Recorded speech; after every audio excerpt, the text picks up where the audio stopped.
Hello. I never know how to start. Hi is a good place. Hi, yeah, let's start with hi.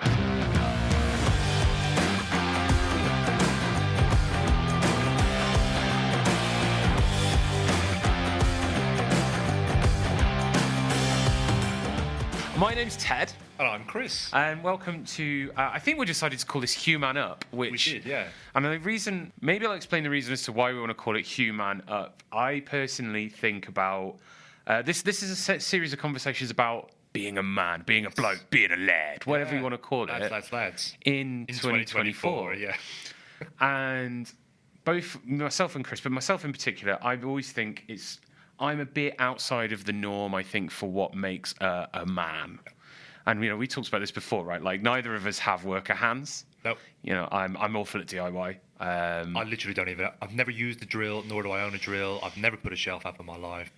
I hate insects. I've done it... So, and I think, maybe to frame it, and actually this leads into our topic today. So, do you mind if I just prattle on for a minute? Go for it.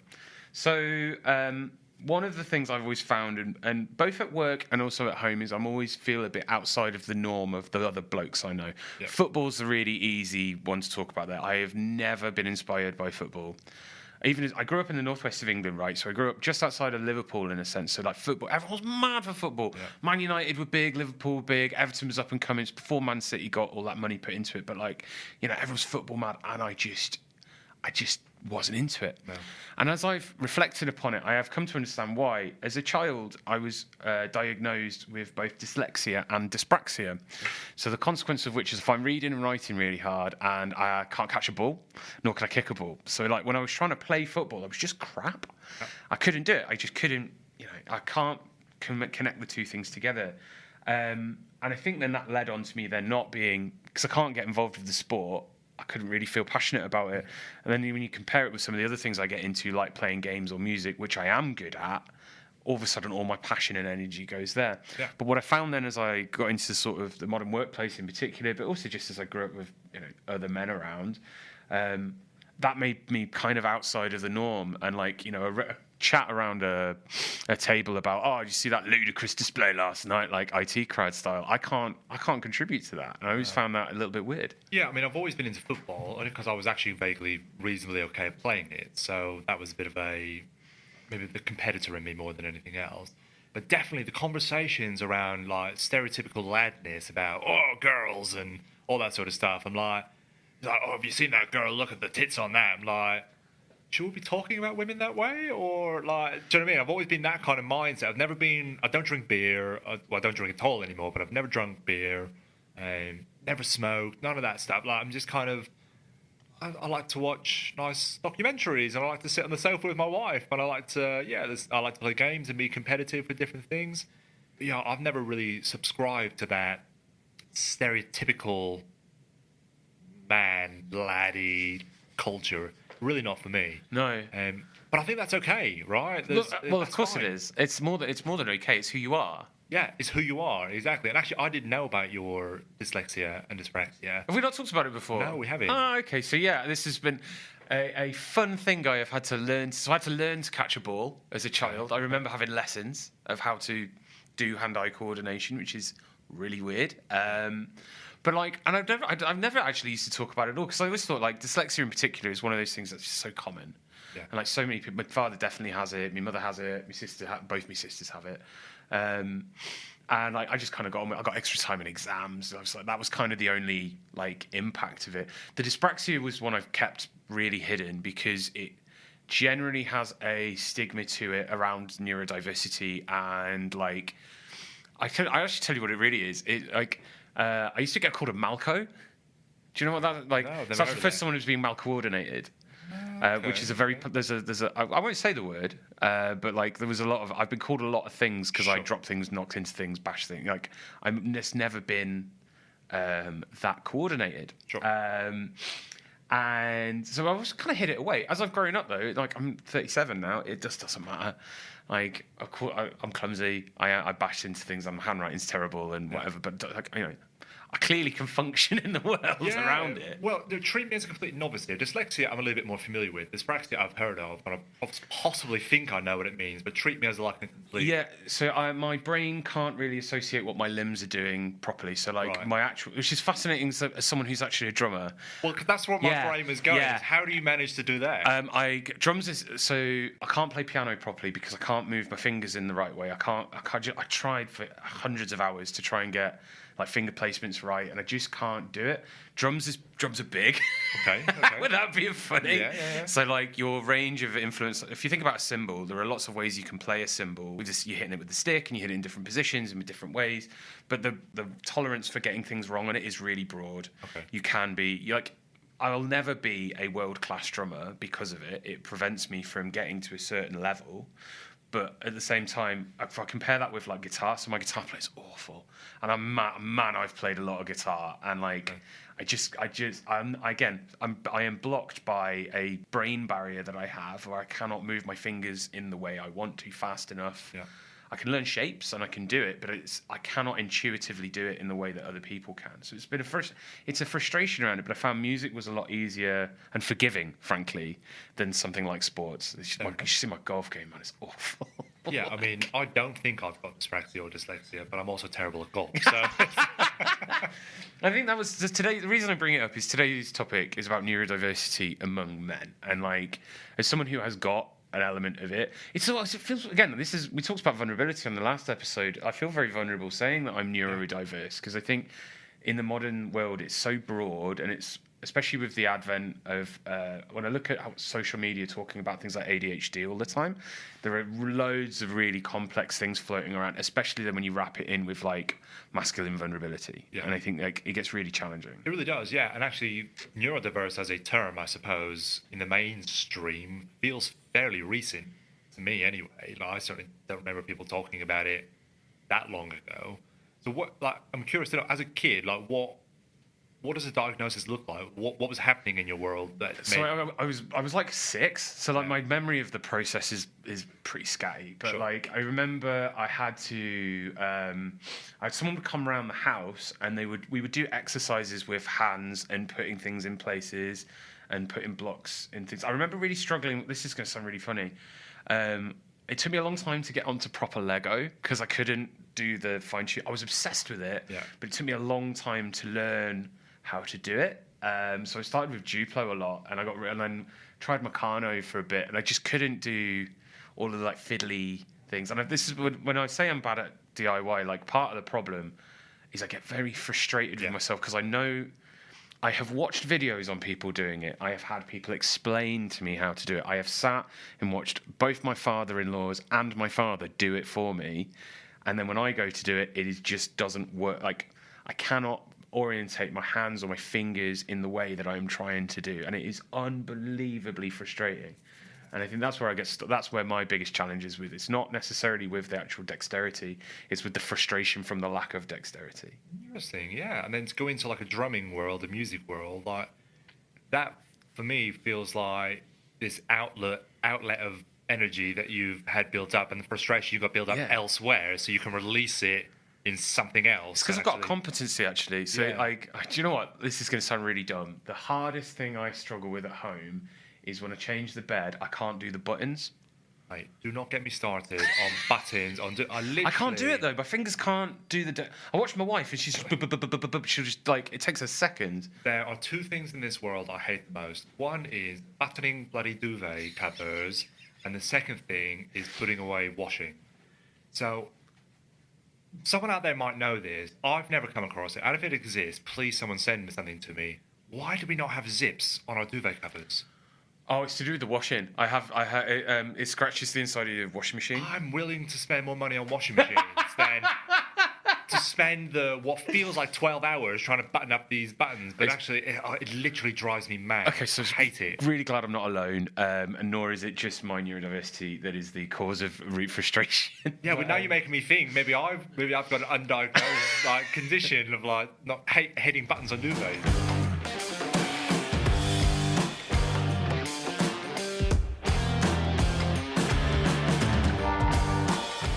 There's one thing I did actually want to bring to the table of this like conversation about neurodiversity, and actually I'm going to call it the TikTokification of ADHD. Okay. So let me explain maybe not my story here.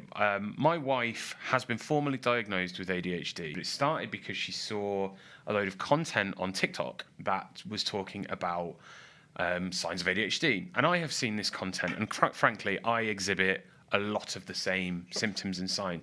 I imagine you have seen this content, and I imagine you probably have also thought, Christ, have I got that? Yeah. I was saying to you the other day, wasn't I? It's like I struggle to sit still. Like I'm always needing to do something. I feel like I really struggle to sit and concentrate for too long. I'd really rather push myself to constantly be doing lots of different things. To the point, people always say, "Oh, Chris, you're very busy, aren't you? You've always got lots of stuff going on." I quite often say to myself, like, "Yeah, I just like being busy." I don't know. Maybe there is something underlying beneath it. I don't know. So they estimate that about 5% of the UK population has got ADHD. Right. Which I could believe. Yeah, I actually would believe it. I could believe it'd be higher. But the reason I want to bring it to the table because I think it's also the TikTokification of it has actually caused quite a big problem, I believe, which is to do with how people talk about it. So now I'm hearing a lot of people saying, I am self-diagnosed with ADHD. I see, okay. And unfortunately, one of the things we've talked about is like having the conversation about mental health and all this sort of stuff. And we were saying like me saying I'm dyspraxic, right? Having a conversation about me being neurodiverse. Yeah. There is an open floodgate now for people being able to talk about having ADHD, exhibiting traits of ADHD, even on the autism spectrum, because that's where it sort of lies, right? You're in that kind of camp. But the problem is there has become this cynicism that goes around people.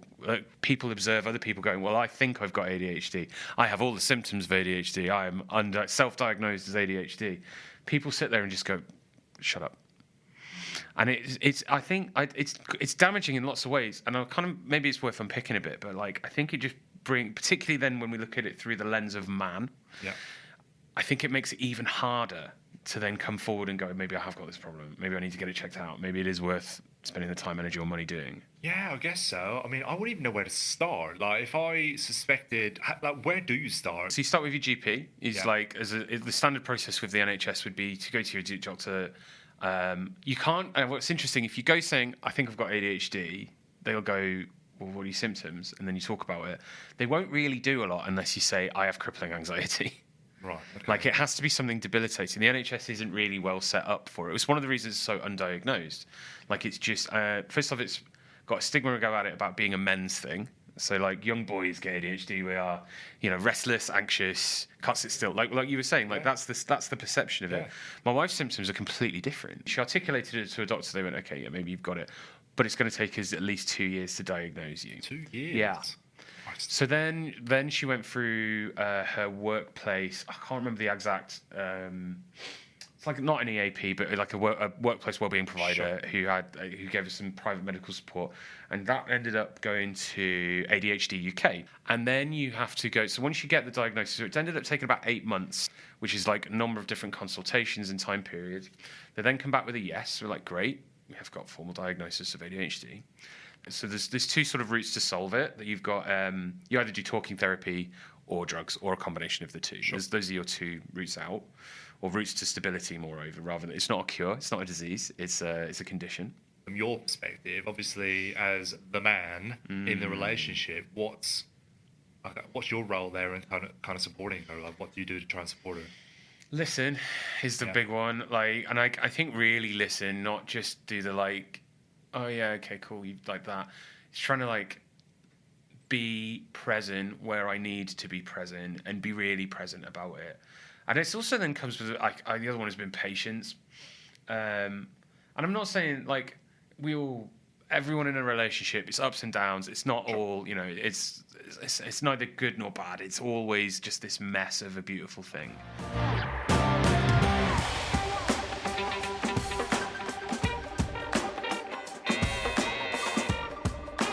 Just going back to your diagnosis and your neurodiversity. I heard people call it neuro-spicey-ness, and I never really. Spiciness. Yeah, and I don't really feel great about it. That makes it sound like. That sounds like the worst curry in the world. Yeah.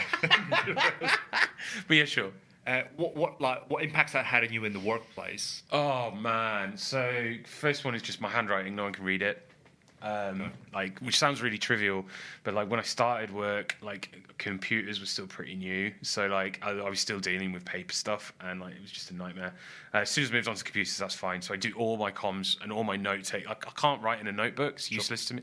I can kind of read it, but like it's useless to anyone else. So I moved everything digitally, and that's been good. I have to be aware of like how I communicate back though beyond it just being like in a written medium, because I recognize my brain moves very fast, much faster, I think, and I don't know if it's to do with like it's disassociation with my hands and fingers and whatever, but like I've had to learn how to manage that communication. So when like particularly with the dyslexia thing, I have to check and double check, especially if it's figures. So I work in sales, right? The detail matters. Yeah. I really struggle with proofreading. So I've built systems in where I'm like, I've told the people I work with they are aware of the condition, I suppose.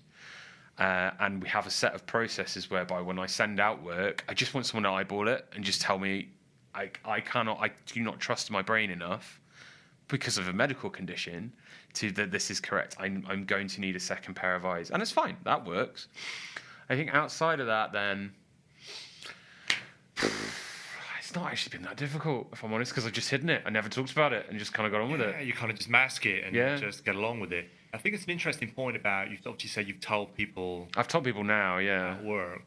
I wonder how many people still come to work, guys or girls, but obviously we're talking about in the context of lads here, and just struggle through. And that manifests itself in, underperformance or, stress or something like that. But actually there's something else at play. So the ADHD thing's a really easy one, right? That's it. And because I think it's because it's in vogue, people are talking about it. But like, if you get diagnosed with ADHD, should you tell your employer? I don't know. Yes, will be my first response. I don't know. But there's a fear. There's a fear. If you tell someone that you've got this thing, does every one of your behaviours then get linked to this?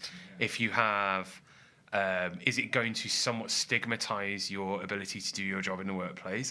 Is everything going to get that's the ADHD talking? Like, are you going to end up in that kind of world? Well, you might want to just keep it to yourself and like, great, okay. Because also the drugs that you're taking for ADHD is speed. Yeah. Like some amphetamines that people are on. So again, there's a question of like, do I need to tell my employer that I'm on drugs at work? I don't know. I have not. Like, you'll know. Without being funny, you work in people in HR. Like, is there a legal requirement for someone to tell an employer that they're on a controlled substance when they're at work? I don't think so. No, it's kind of their business really, because it's as long as it's prescribed. Then sure, no, I'm just saying, like, if you're taking actual if they've got speed, like Charlie down the dark alley, then that might go against some policy or something. But no, I guess it's seen as people's business, like their personal business, which they're not inclined to have to tell us about.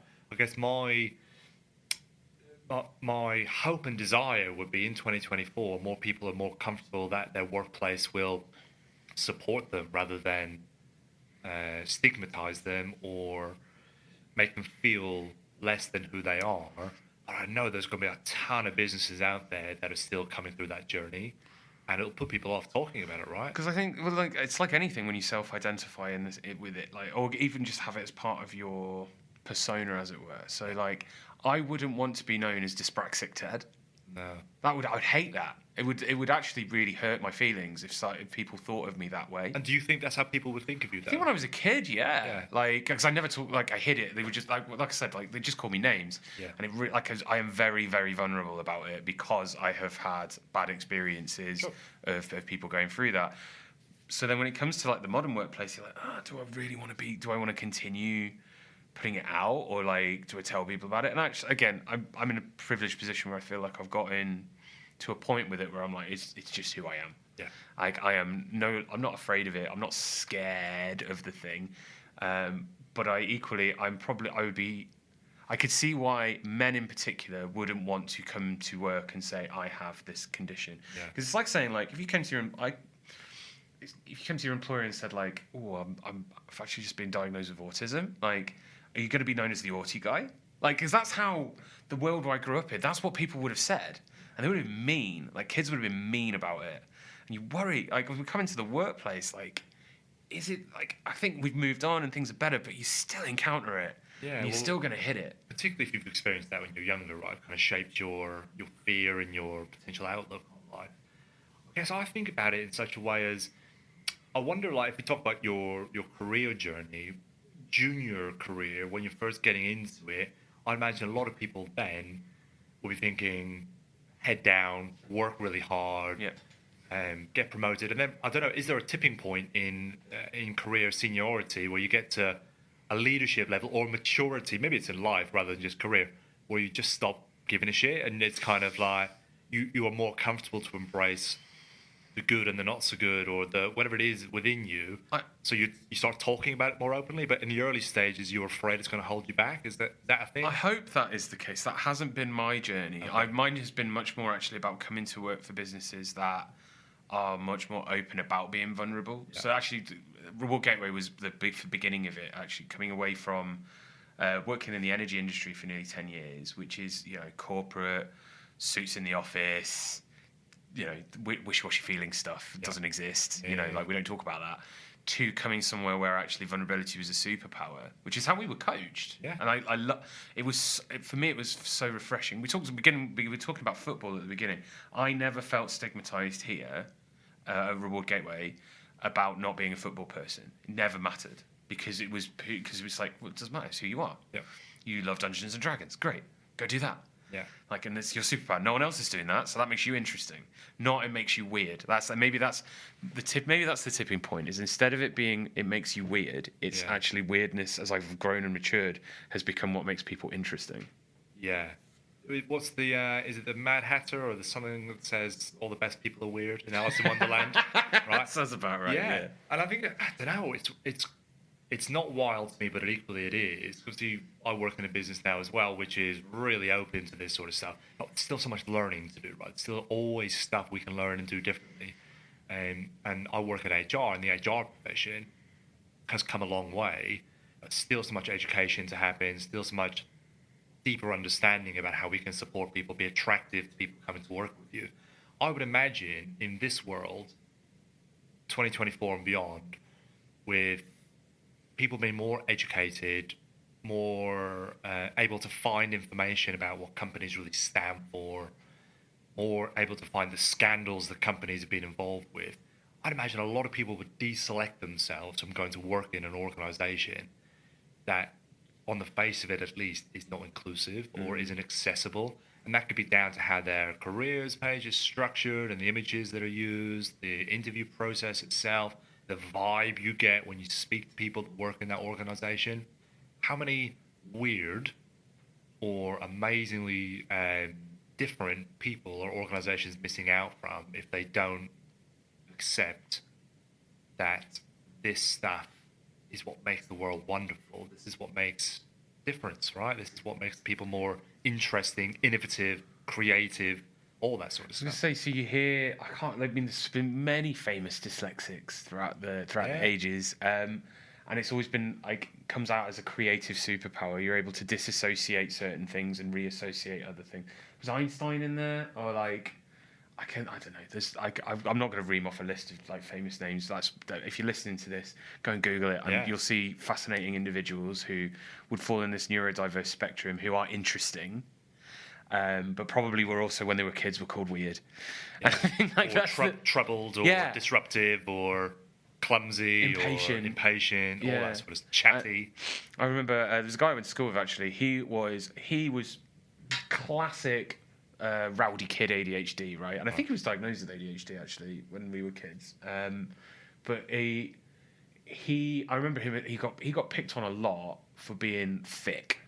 Right, not because he wasn't academic, and I think he really struggled with maths, English, those sorts of things. My God, his art though was just something. And he's a professional artist now. He's gone on. He paints portraits for the rich and famous, and they're unbelievable. Photorealistic, gorgeous, massive watercolors and oils and all this, and they're beautiful. And I think back to it, I remember someone said to me, I remember I was probably part of the problem, because I was getting picked on. I was probably picking on him as well, candidly. It's not my proudest moment.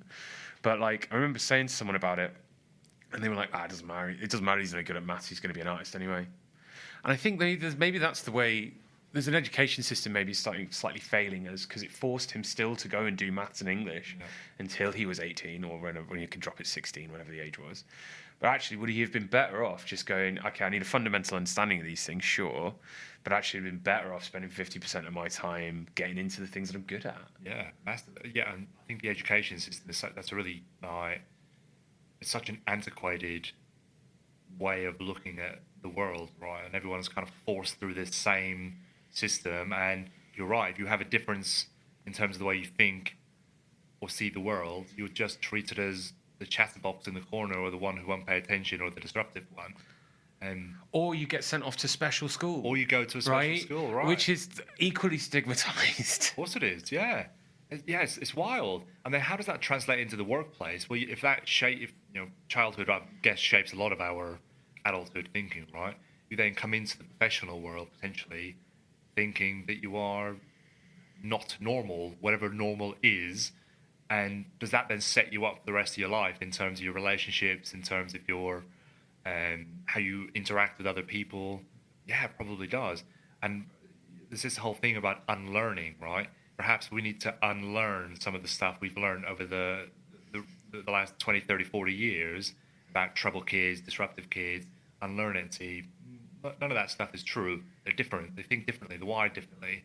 So let's give them the space to be who they are and embrace it rather than try and shut it out. I think that there's a piece, I can't remember the exact quote, but it was about, instead of trying to get everyone like to a B, as it were, like the focus really should be about creating excellence. So yeah, if art is your thing, if music is your thing, if football is your thing, go and do that.